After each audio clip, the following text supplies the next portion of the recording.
পরিবেশ নিয়ে যদি আমি কনসার্ন হই তাহলে তো শুরুটা আমাকে করতে হবে, রাইট? উনি এসি গাড়িতে উঠে না? উঠে তো, রাইট? ওনার যে উপদেষ্টা অফিস ওটা কি নন এসি?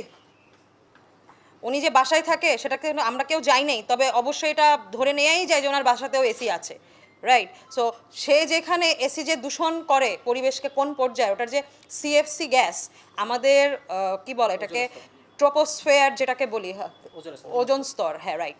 সো ওই লেয়ারটাকে যে নষ্ট করে ফেলে এটা তো আমরা সবাই মোটামুটি কম বেশি জানি। তাহলে পরিবেশ দূষণ নিয়ে যদি উনি কনসার্ন হয় তাহলে ওইখান থেকে কেন শুরু হয় না? সরকারি সব অফিসগুলোকে এসি মুক্ত করা হোক, রাইট? ঢাকাকে উনি তো উপদেষ্টা হিসাবে, ইন্টারিম গভর্নমেন্ট হিসাবে ওনারা জয়েন করেছে। সো আমার কথা হচ্ছে ওনারা তো পার্মানেন্ট গভর্নমেন্ট না আমাদের দেশের। ওনারা হচ্ছে ফর সাম রিজন দেশের এই ক্রান্তিকালে তাদেরকে একটা অ্যাপয়েন্টমেন্ট দেওয়া হয়েছে to have a control over the situation at the moment. তো এখানে এসে আমার সর্বপ্রথম কথা হচ্ছে, যদি আমি শুরু করতে যাই পরিবেশ দিয়ে, আমি ঢাকাকে যদি ফার্স্ট টার্গেট করি, বিশ্বের কিছুদিন আগে একটা প্রতিবেদন আমি পড়েছি, দ্বিতীয়তম দূষণ সিটি, পলিউটেড সিটি যেটাকে বলি আমরা, দ্বিতীয়তম হচ্ছে ঢাকা, প্রথম হচ্ছে পাকিস্তানের করাচি, দ্বিতীয় ঢাকা।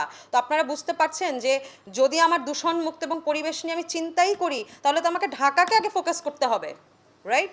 ঢাকাটা হচ্ছে আমাদের কেন্দ্রস্থল, মানে একটা আমরা মানুষের বডিতে, মানব দেহের মধ্যে যেরকম হার্ট হচ্ছে আমাদের অনেক ইম্পর্টেন্ট একটা পার্ট, ঠিক একইভাবে কিন্তু প্রত্যেকটা দেশের একটা কেন্দ্র বা এটাকে কি বলা হয়, হার্ট থাকে হচ্ছে সিটি। তো এইখান থেকে এত মানুষের জীবনযাত্রা চলমান, এই জায়গাটাকে তো আগে সুস্থ করতে হবে। আপনি ঢাকার চারপাশে যে নদীগুলো আছে সেগুলোর কি অবস্থা আপনারা তো নিশ্চয়ই এটুকু অবগত, রাইট? বুড়িগঙ্গার কি অবস্থা, ওইদিকে তুরাগ আছে, তারপরে হচ্ছে বসিলা আছে। তো এই যে নদীগুলোর যে বাজে অবস্থা, হ্যাঁ, এই জায়গাগুলোকে কেন ফোকাস করা হচ্ছে না? তারপরে হচ্ছে অবৈধভাবে যে ওই যে কি বলা হয় এটাকে, বিল্ডিংস, দোকানপাট যা খাল দখল করে করা হচ্ছে, এগুলোতে ফোকাস করতে পারে তো, রাইট? তারপরে হ্যাঁ, নদীর মধ্যে যেই জিনিসগুলো ঘটছে, যে বালি উঠাই ফেলতেছে না, পাথর উঠাই ফেলতেছে, এই ব্যাপারগুলো নিয়েও ফোকাস করতে পারে। তো ওইটা না করে উনি আসার তো আজকে 3 মাস, সো উনি এসেই সর্বপ্রথম কেন সেন্ট মার্টিনস অ্যান্ড ট্যুরিজম সেক্টরটাকেই টার্গেট করা হলো? আমরা তো শত্রু না নিশ্চয়ই, উনিও আমাদের শত্রু না, আমরাও ওনার শত্রু না।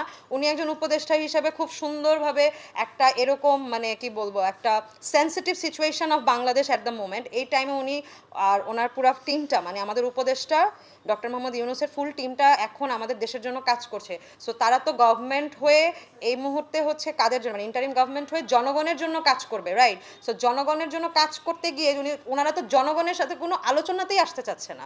এই যে আজকে আমাদের কত 5th সমাবেশ হচ্ছে, রাইট? পঞ্চম, মানে এর আগে 6th। সো 6th সমাবেশ হচ্ছে আজকে। তো এই পর্যন্ত তো বিগত 1 মাসের উপরে আমরা এই ব্যাপারগুলো নিয়ে প্রতিনিয়ত তার ফোকাসে আসার ট্রাই করছি। এবং আমি অলওয়েজ একটা জিনিস বিলিভ করি, আমরা কেউ এখানে পলিটিক্যাল না, এবং স্টুডেন্টস ফর সাবরিনিটি একটু আগে ভাইয়া বলেছে যে এটা পলিটিক্যাল না। সো আমি বিলিভ করি যে আলোচনার কোনো বিকল্প নেই। পৃথিবীর অনেক বড় বড় সমস্যার সমাধান ছিল আলোচনা, হ্যাঁ। তো আমরা তো চাচ্ছি তার সাথে আলোচনায় বসতে, কিন্তু উনি তো এতটাই মানে কি বলবো রিজিড হয়ে আছে ওনার জায়গাতে যে উনি কারোর সাথে কথা বলতে ইন্টারেস্টেড না। উনি লোকালদের সাথে কথা বলবে। তো লোকালদের সাথে কথা বললে আমরা যারা আছি স্টেক হোল্ডার্স বা আরও যারা স্টুডেন্টরা আছে বা 18 কোটি জনগণের মধ্যে অনেকেই তো আছে যারা হচ্ছে ট্রাভেলার্স, মানে যারা হচ্ছে ভ্রমণ প্রেমী, হ্যাঁ, তো তারাও তো এখানে জড়িত আছে। যেমন আমি বিলিভ করি ভাইয়া একজন ভ্রমণ প্রেমী, সে কিন্তু বেশ কয়েকবার সেন্ট মার্টিনস গিয়েছে, রাইট? তো এই জায়গা থেকে তো এটাও আমাদের একটা অধিকার। তো উনি কারোর সাথে কেন বসতে চাচ্ছে না? আমি আবারও আবেদন করতে চাই, আমরা তার সাথে বসতে চাই। আমরা পরিবেশের শত্রু না, এটা খুবই ক্লিয়ার কনসেপ্ট, আগেও বলেছি। আমরা নীতিমালা চাই, পরিবেশকে আমরাও রক্ষা করতে চাই এবং আমাদেরকে নীতিমালা দেওয়া হোক যে প্লাস্টিক সেন্ট মার্টিনসে বর্জন করতে হবে, অথবা এত মানুষ আসবে, এত মানুষ আসবে না, মানে যাই বলছে, বাট 2000 খুবই কম হয়ে যায় যেহেতু সিজনটা মাত্র 4 মাসের। আমরা পরিবেশের এগেনস্টে না, বা উনি যেটা চাচ্ছে সেটার বিপক্ষে আমরা না।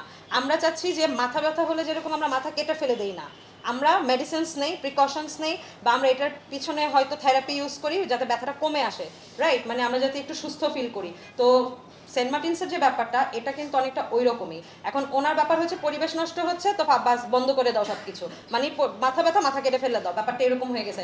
আসলে এইভাবে কিন্তু চলে না।